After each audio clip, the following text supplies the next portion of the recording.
Hello, this is lesson number 17, and of course we talk about intonation today. It's a problem everybody is facing and it never ends. We can always improve on that. So today I will show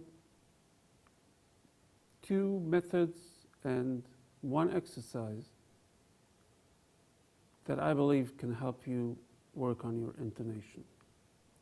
First one I showed just 1 second ago. It's singing and playing at the same time.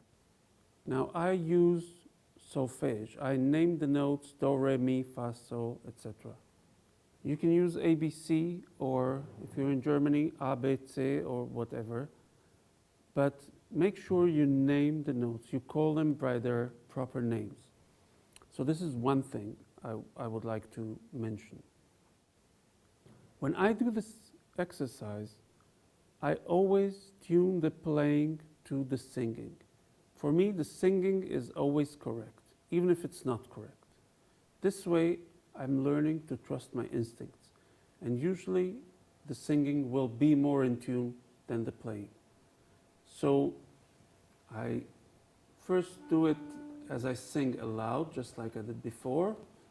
Do, mi, sol, si, si, la, sol, la, mi, re, do, si, la, si. And then I keep singing, but inside my head.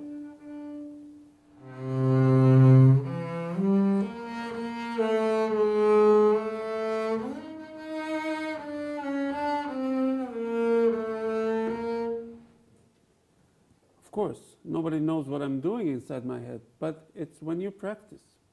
Make sure your thoughts don't drift elsewhere and you stay with the music. You stay with the notes, with the melody, and you sing naming note names. This is one good method which I know. The only other really good method for working on intonation is playing with a drone, with a constant note. So for example, it would be same passage.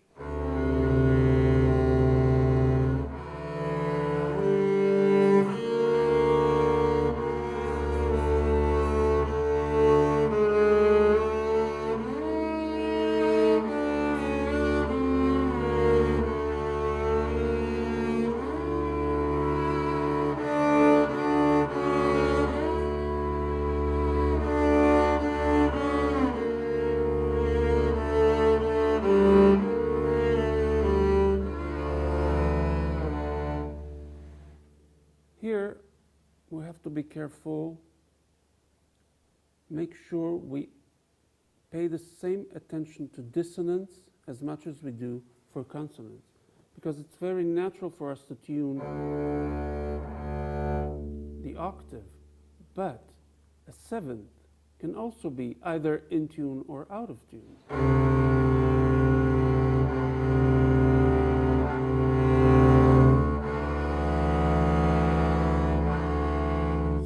For a ninth.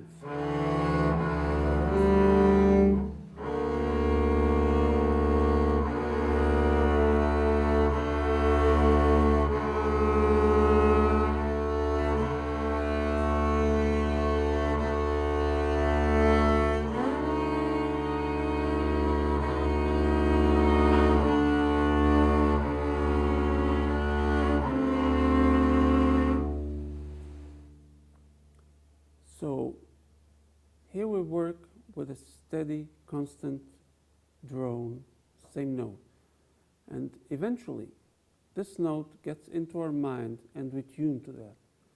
This is what should always be. You cannot expect an orchestra, a symphony orchestra of 100 and few people to tune one to the other. That would be like a dog chasing his own tail. But once you have the concept of a certain center in your mind, it is much easier to tune. Now, you can practice this with a consonant drone, like with it now, or you can practice it with a dissonant drone, and I will tune down my D So I tune down the D to a C sharp, and now I can play.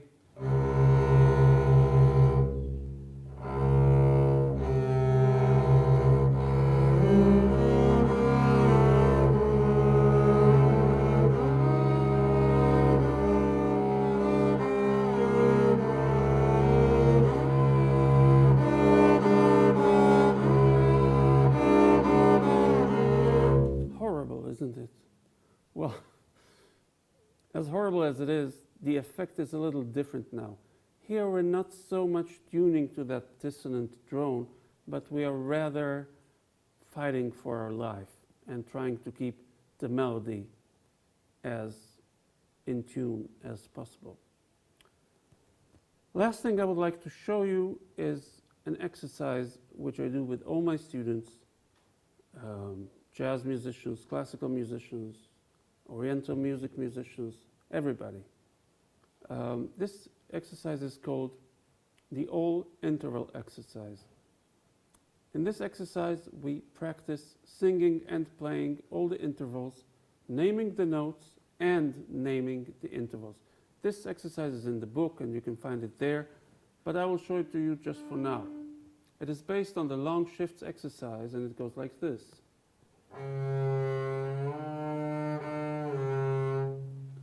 C, D, major second, C, E, major third, C, F sharp tritone, C, A flat minor sixth, C, B flat minor seventh, C, perfect octave. Now I go down on the other whole note scale. C, B,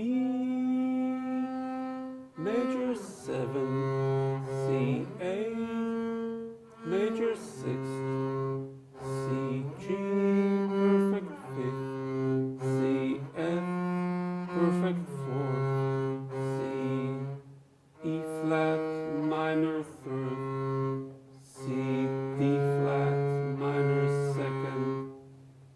So this way I covered all the intervals in the galaxy, and I know how to spell them correctly as well as sing them correctly. We can do it from any note, and it involves sometimes double sharps or double flats. We should do it, we have 21 combinations. C flat, C natural, C sharp, D flat, D natural, D sharp, etc., etc. So this way we have all the 21 combinations. You can find more about it in the book, but once you know it, it's like knowing 2 times 2 makes 5. It's the same thing. Everybody knows 2 times 2 make 5. So, no, actually they make 4, but we have to know the intervals, we have to know the names of the notes, and once you know it, it's really easy. And playing the bass becomes easy, because it's either easy or impossible.